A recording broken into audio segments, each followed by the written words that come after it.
All right, so this next concept is going to be an extremely important one for you to remember when you're learning this stuff.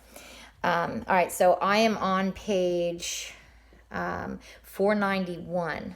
All right, now I had alluded to this in, I think, maybe the first video, but about putting your units in the equations as you write them down. And the reason that it's so important is if you look at the two pink boxes on page 491, it says do not include solid reactants or products in the equation for equilibrium constant. And then the second one says do not include liquid reactants. All right, so when you have an equation, so I'll just go ahead and do example 16.3. When you have an equation, we have calcium carbonate. Okay, that's a solid. And that forms calcium oxide. Okay. Plus carbon dioxide gas. All right. Now, if we were to calculate the equilibrium constant for this reaction, all right, we have a solid and we have a solid. And I just said, and it's a pink box, so it's a rule, that you do not include solids and liquids in the concentration, or you don't include them in the calculation of the equilibrium constant.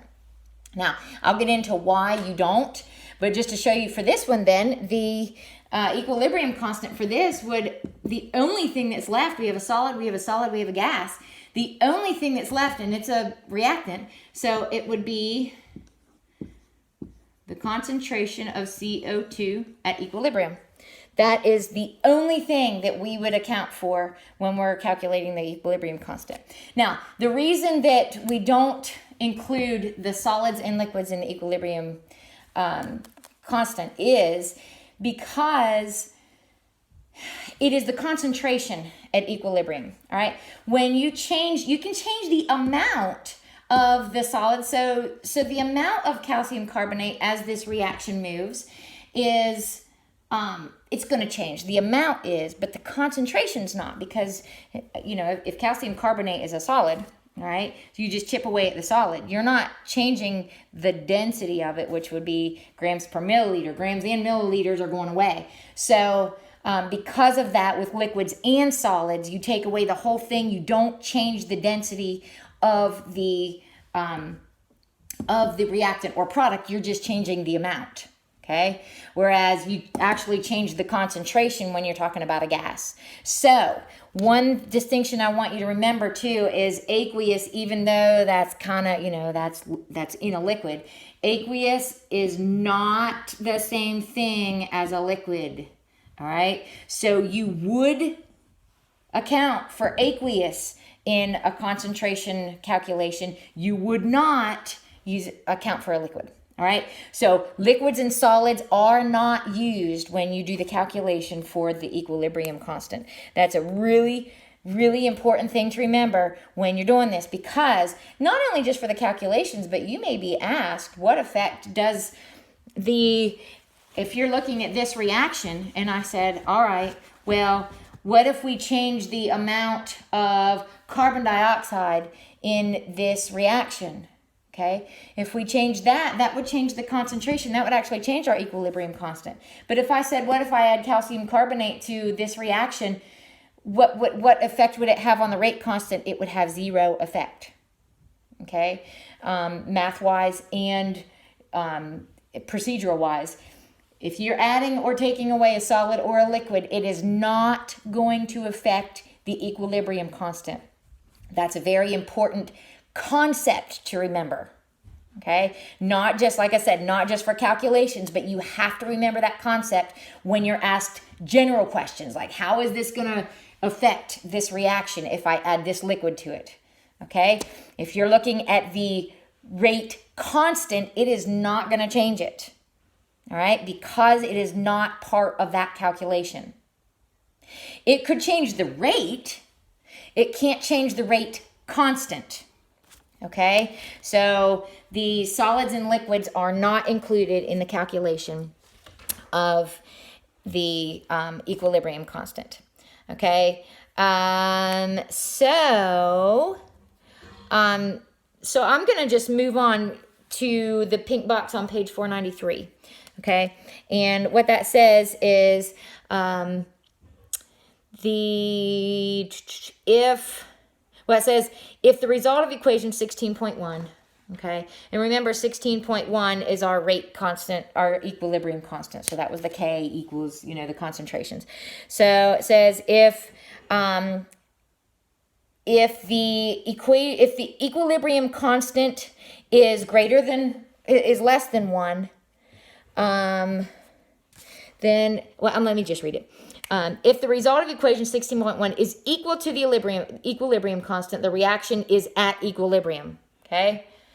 So we said that when K equals 1, it's at equilibrium, okay? If it is less than the equilibrium constant, okay, then the reaction will shift towards the products. If the result is greater than the equilibrium constant, the reaction will shift towards the reactants.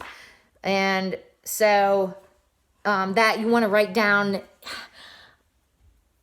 I put the greater than and less than sign. So if it is less than the equilibrium constant, okay, shifts to products, toward, okay. If it is greater than the equilibrium constant, then it shifts reactants. Okay. And so let's go over example 16.1 real quick. Okay, knowing these two. Okay, so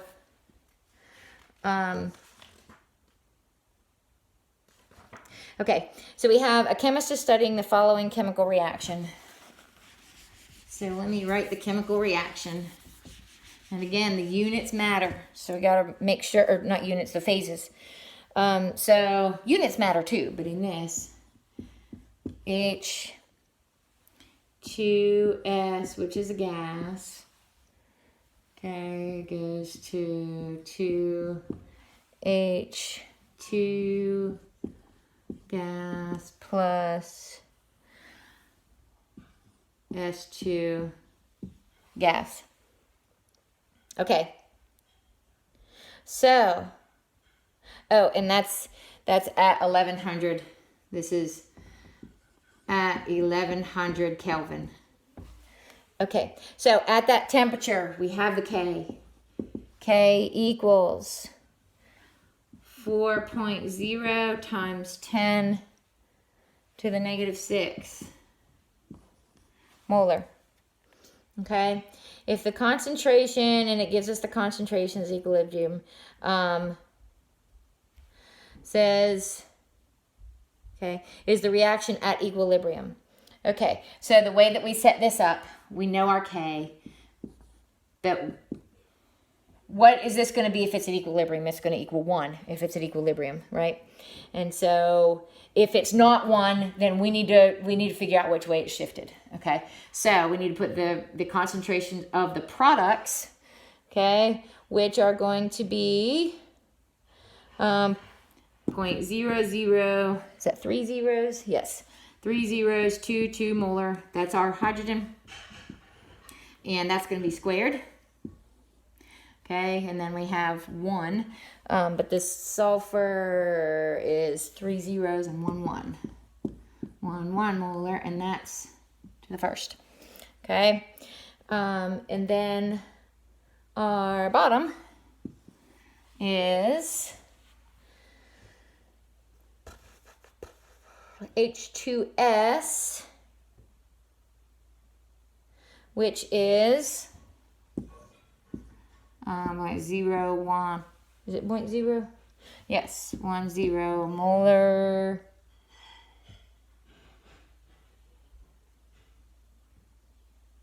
And it's squared because you have a 2 in front of it. All right. So we have, our units, we have 3M up here, 2M down here. So our units are going to be over M. Okay, 1 over M, right? And our number, when you calculate all that out, is 5.3 times 10 to the negative, I'm sorry, I have 1 over molar. It's 3 on the top and 2 on the bottom, so the molar is actually on top, sorry. Okay, you may have already seen my mistake and have already told me through the video. All right, so that's going to be our K. Okay, well, it's not 1, so we know it's not at equilibrium, right? And now that we know that it's not at equilibrium, we look at the number versus the equilibrium constant at this temperature, okay? This is to the -8, this is to the -6, so this is lower. This is smaller than the equilibrium constant. So if it's smaller than the equilibrium constant at that temperature, then the reaction is going to shift towards the products, okay? So since this is, remember, this was smaller than the equilibrium constant, okay? And so therefore, it goes towards the products. All right, so that is going to close out this video.